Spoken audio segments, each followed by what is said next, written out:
Today we'll be giving you an insider look at the Metropolitan Museum of Art, also known as the Met, one of the most popular attractions in New York City. We'll have an art historian guiding us around, showing us the most important works if your time is limited, and even a few surprises you don't want to miss it. This is the most visited museum in New York. 6 million people come every year, and today it feels like 1 million of them are here. Really crowded. What about admissions? Well, the good news is if you're a New York State resident or a student in New York, New Jersey, or Connecticut, you can pay what you wish. Otherwise, it's $30 for adults, $22 for seniors, $17 for students, and I recommend you buy the ticket in advance. So crazy enough, Seth was actually my art history professor at Rutgers. He's a New York City resident and a museum expert. When you go to Paris, you go to the Louvre. Come to New York, you come to the Metropolitan Museum of Art. It is one of the world's classiest and greatest museums and deserves to be visited by everyone. If it's your first time at the Met, you need to grab a map the second you walk in. This will be very handy. How many times do you think you've been to the Met in your life? Twice a week for 30 years. This is probably one of the most iconic rooms in the entire museum, one of the most recognizable ones, right? Absolutely. The Temple of Dendur, my God. This was a gift from the Egyptian government to the United States.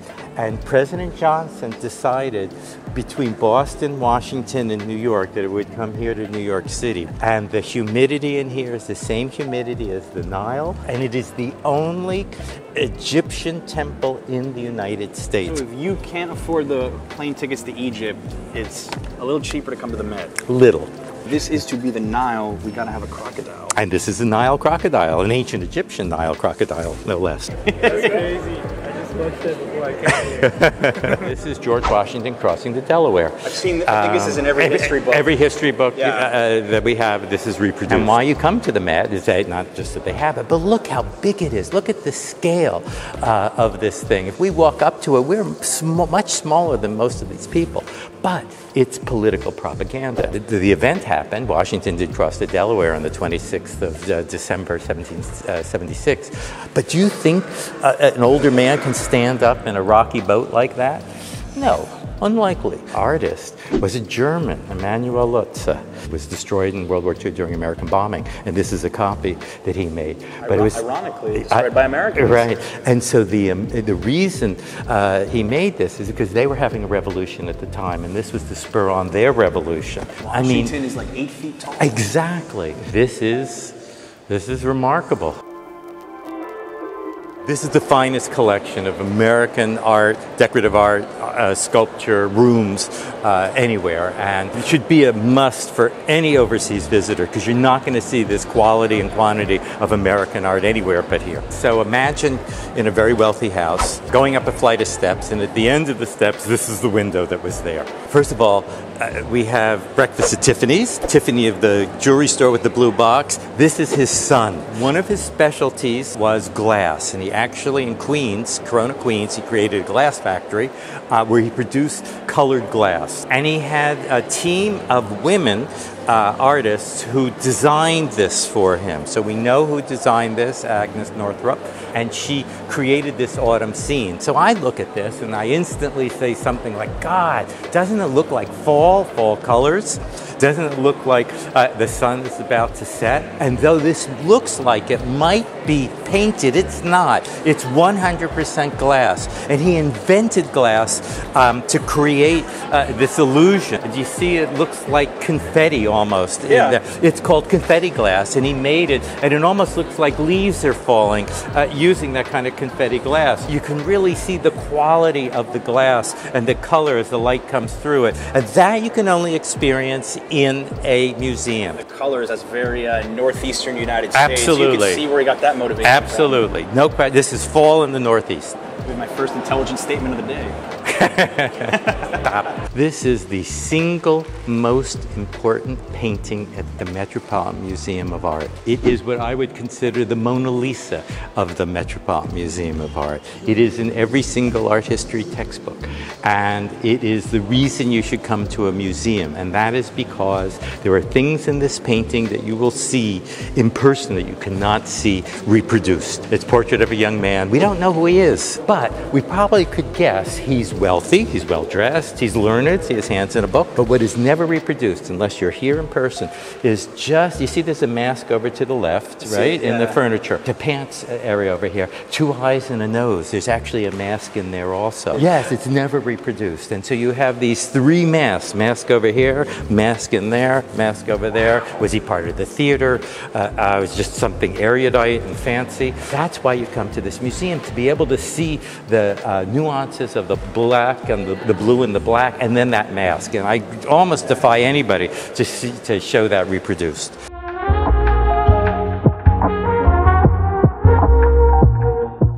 All these pictures, everything you see, every room, everything here, this is a political statement. It's not just a pretty picture of a landscape. It has a meaning behind it, and that meaning is generally a political meaning. The river comes and it loops around like that to create an oxbow. It's called an oxbow. If you notice on the right or the east, it's all cultivated. Right? And if you get very close, not too close that they're going to yell at us, but you can see at first glance it doesn't look like there's anyone there. But in fact, the reason you come to the Met or to a museum is there are hundreds of people and animals and people working the fields. Very hard to see. And you see smoke. I mean, just right in the fields right over there. Just amazing to see the activity that's going on. On the east, cultivated. On the west or the left, it's wild. And what Thomas Cole is doing here is a political statement. He is saying that America is eating up its land and it's cultivating it. And this, though it looks positive to us, for his statement it was negative, that the land is being wasted, used, and the wild land that you see over here, this is the Garden of Eden, is wild. That's what America really is or was. That is an Ionic column. I learned that in his class. I never forgot the difference between Ionic, Doric, and Corinthian columns because of this man right here. Yeah, right. This is the Met Kouros, and a Kouros is a standing young male nude. Now let me say something right away. If I took off my clothes and stood in front of you, I'd be naked. I'd be ashamed. Ben's camera would break, and it would be awful, besides being arrested. But this guy is not naked. He's nude. He is in a natural state. He is heroic. And that's what the Greeks believed in, is this kind of heroic nudity. Anyway, why is this so important? Why is it in every survey of art history textbook in the world? And it's because it's the very first Greek monument, about 600 BC, that breaks out of the Egyptian model. Egyptian models were left foot forward, right foot back, like in a block of stone. This one, it's like they've opened it up. It's a real person about to walk out. In the Naples area is a volcano, Mount Etna, erupted in 79 AD, covering everything. And this room was in a villa at the foot of Mount Etna, and it was covered up for almost 1,000 years until it came out and ultimately was bought and brought here too. And it's Roman wall painting, it's frescoes. And so you have to imagine someone in the high country living in here. Bed would be probably down there somewhere. And they're looking through illusionistic architecture, see the Corinthian column, looking through to a cityscape. And then, because it's a bedroom, your grandmother probably does that. She has guests come over. What does she do? She might put out a bowl of fruit for people. Do you see the bowl of fruit in a translucent, just to the right of the window over there? What year was that? This is 50 BC. 50? That's a long history of that. Right. And they're birds. See the birds sitting in there? Yeah. So it's as if you're sitting here dreaming and you can open your eyes and look out to this, to the cityscape, to this landscape. I think the Chinese Garden is one of the coolest spots in the Met. It's always calm in here. I don't think I've ever been here before, and I've been to the Met like a dozen times. There are very few people. Usually when it's really busy in the Met and you want to just break away, this is the spot you can come to.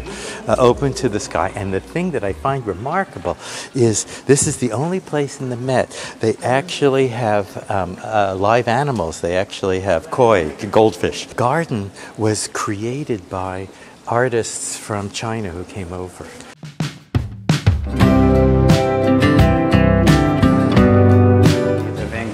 Is one of the most popular I've seen in the entire museum. It's packed. The reason you come to the museum to see the Van Gogh in person is to see the quality of paint. How did Van Gogh paint? And you see there are the clouds, and the clouds have movement.